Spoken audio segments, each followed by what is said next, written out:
अभी तक पार्ट 1 में आपने देखा आर्मी जवान विकास अपने घर पर अपनी वाइफ शिवानी से बात कर रहे होते हैं। उसी दौरान दूसरा जवान उसी कैंप के आसपास दुश्मन देश के लगाए लैंडमाइन की खबर देता है। फिर विकास और कैप्टन आदित्य सिंह इसकी जांच करने जाते हैं और रास्ते में विकास का पैर लैंडमाइन पर पड़ने से वो शहीद हो जाते हैं। और ये खबर जब विकास के घर पहुंचती है तो उनकी पत्नी का रो रो के बहुत बुरा हाल हो जाता है। और कुछ दिन बाद शिवानी का भाई आता है और उनको दूसरी शादी करने को बोलता है, लेकिन शिवानी इनकार कर देती है और फिर उसका भाई वापस अपने घर चला जाता है।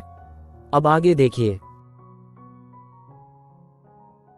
अरे परी बेटा क्या कर रहे हो? आप स्कूल के लिए लेट हो रहे हो। पापा अपना आशीर्वाद दीजिए, आज मेरा एग्जाम है, अच्छा जाए और आपकी बेटी पूरे स्कूल में टॉप करे और आपका, मम्मी का और अपने गांव का नाम रोशन करूं। अरे परी बेटा पापा का आशीर्वाद ले लिया क्या? हाँ मम्मी, ले लिया। आज ये एग्जाम है ना, स्कूल जल्दी जाना और सारी क्वेश्चन अच्छे से करना और पापा का नाम रोशन करना। हाँ मम्मी, मैंने वैसे भी एग्जाम की तैयारी बहुत अच्छे से की है। चलो बेटा जल्दी स्कूल जाओ। देखा आपने, हमारी परी बेटी आज कितनी बड़ी हो गई है। काश आज आप भी हमारे बीच होते। आपको पता है आपकी कमी हमें बहुत महसूस होती है। और हाँ, आज हमारी परी का एग्जाम है, अपना आशीर्वाद बनाए रखना। आज मैं एक काम करूंगी, पेपर हाथ में आते ही सबसे पहले मैं उन क्वेश्चन को हल करूंगी जो मुझे अच्छे से आते हैं। कैसे कैसे लोग हैं इस देश में, एक तिरंगे को भी नहीं संभाल सकते। ये क्या हो गया देश के लोगों को, ये कभी नहीं सुधरेंगे।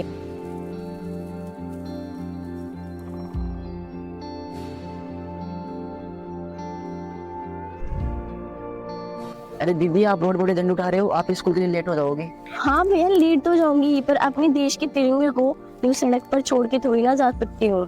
दीदी आप बात तो सही कह रहे हो, लेकिन आपको पता है लोगों को केवल 26 जनवरी और 15 अगस्त को ही तो अपने देश से प्यार होता है, और अगले ही दिन वो लोग सब लोग इस तिरंगे की अहमियत भूल जाते हैं। हाँ भैया, आप बिल्कुल सही कह रहे हो। मुझे दीदी आप पर गर्व है कि आपने इस तिरंगे की अहमियत को समझा, वरना इस रोड से कितने लोग आए कितने लोग गए, लेकिन किसी ने भी इस तिरंगे को नहीं उठाया। हम सभी को आपसे सीख लेनी चाहिए। आई प्राउड ऑफ यू दीदी। थैंक यू भैया। तो दीदी मैं चलता हूँ, आप भी जाओ वरना आप इसके लिए लेट हो जाओगे।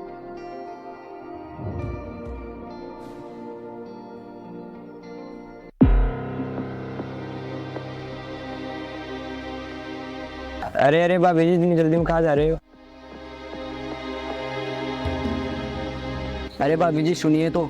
लगता है भाभी जी आज जल्दी में हो, थोड़ा धीरे धीरे चलिए। तुझे कुछ तो बोलिए, घर छुड़वा देगा। अरे भाभी जी, भैया को जहाँ जाना था वहाँ पे चले गए। अब ये जवानी अकेले में कैसे काटोगी?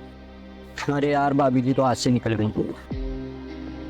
देखते हैं कब तक भागेगी भाभी जी। एक ना एक दिन हाथ में तो जरूर आएगी।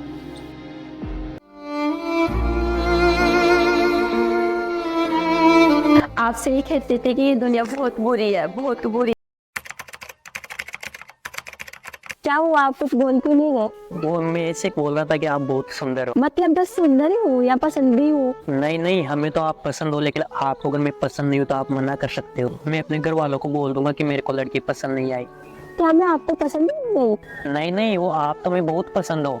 हाँ तो बस हम आपको पसंद है और आप हमें पसंद है, तो हम घर वालों को चल के बता देते हैं। शिवानी जी, आपको तो पता ही है हम आर्मी में हैं, और आपको तो पता ही है आर्मी में होने का मतलब अपनी जिंदगी का 100% रिस्क लेके चलना। आपको पता है शिवानी जी, जब हम घर से बाहर निकलते हैं हमको ये भी पता नहीं होता कि हम अपने घर पर वापस पैरों से चल के आएंगे या 4 कंधों। और हमसे शादी करने का मतलब है पूरी जिंदगी का रिस्क। हम हर तरीके का रिस्क लेने को तैयार है। शिवानी जी सोच लीजिए, अगर गलती से हमें कुछ हो गया तो ये समाज आपको जीने नहीं देगा। अरे चुप चुप बोलिए, आपको कुछ नहीं हो। और अब चले घर वालों को बता देते हैं कि लड़का मुझे पसंद है। चलिए फिर ठीक है, चलते हैं।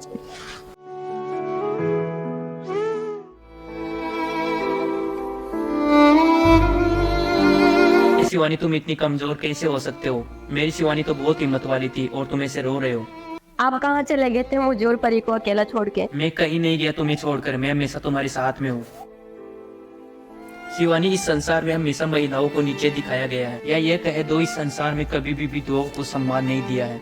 शिवानी, तुझे पता है इस संसार में नारी हमेशा सताई जाती है और तब तक सताई जाएगी जब तक वो इस संसार के दुष्ट लोगों से आंख में आंख मिलाकर उनके सवालों के जवाब नहीं देगी। जब तक एक महिला आत्मनिर्भर नहीं बनेगी तब तक ये समाज और समाज के दुष्ट लोग ऐसे ही महिलाओं का शोषण करते रहेंगे। शिवानी रो मत, मेरी तरफ देखो और मुझसे एक वादा करो कि तुम इस समाज के लोगों से डरोगी नहीं बल्कि उनका सामना करोगी और निडर होकर उनके आंख में आंख मिलाकर उनके सवालों के जवाब दोगी। हाँ, मैं आपसे वादा करती हूँ। और मैं हमेशा आपके साथ हूँ।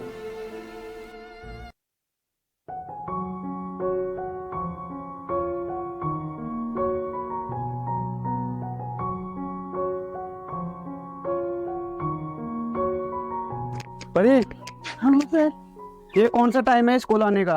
तुम 1 घंटे लेट हो, तुम्हारा एग्जाम छूट गई, अभी तक कहाँ थे? वो सर मैं इस तिरंगे की वजह से लेट हो गई। तिरंगे की वजह से? तिरंगे की वजह से कौन लेट होता है? कम से कम बहाना तो अच्छा बना लेती। सर मैं बहाना नहीं बना रही हूँ, मैं बिल्कुल सच बोल रही हूँ। और मैं घर से भी बिल्कुल सही टाइम पे निकली थी, लेकिन मुझे रास्ते में तिरंगे गिरे हुए मिले और मैं जाती तो और लोगों की तरह इनको इग्नोर करके आ सकती। लेकिन आपको पता है मेरे पापा आर्मी में थे और इस तिरंगे की रक्षा करते हुए शहीद हो गए थे। और सर इस तिरंगे को हम 26 जनवरी को बड़े जोश से खरीदते हैं और अगले ही दिन हमारा जोश यूं सड़कों पर उठता हुआ नजर आता है। और सॉरी सर अगर आपको मेरी कोई बात बुरी लगी हो तो, पर ये सच है। बहुत बढ़िया परी बेटा, मुझे आप पे बहुत गर्व है। ना जिंदगी के एग्जाम में फेल हुई हो और ना ही आज के एग्जाम में फेल होगी। चलो एग्जाम दो। देख देख भाभी जी, अरे क्या गजब लग रही है। आजा आजा आजा, सही कह रहे हो भाई। आधा पीछा करते हैं। अरे भाभी जी आज भी जल्दी में हो क्या, सुन तो लो।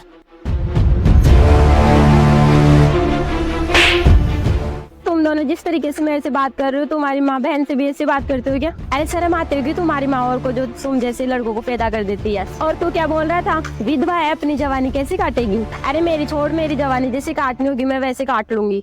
तू अपनी सोच, पूरी जिंदगी लड़की बाजी खरीदे। अरे तुम दोनों की उम्र के थे मेरे पति, तब देश की सेवा में लग गए थे और ये देश सुरक्षित रहे इसके लिए, और तुम सबके लिए बॉर्डर पे हंसते हुए शहीद हो गए थे। लेकिन इस देश में एक फौजी के बलिदान को कोई याद नहीं रखता, उल्टा एक शहीद की वाइफ को छेड़ा जाता है। आज के बाद तुम दोनों इस ऐसी हरकत करते दोबारा दिख गए तो मैं तुम दोनों के नाम पुलिस में FIR करवा दूंगी, समझ गए ना? सॉरी भाभी जी, हमें माफ कर दो।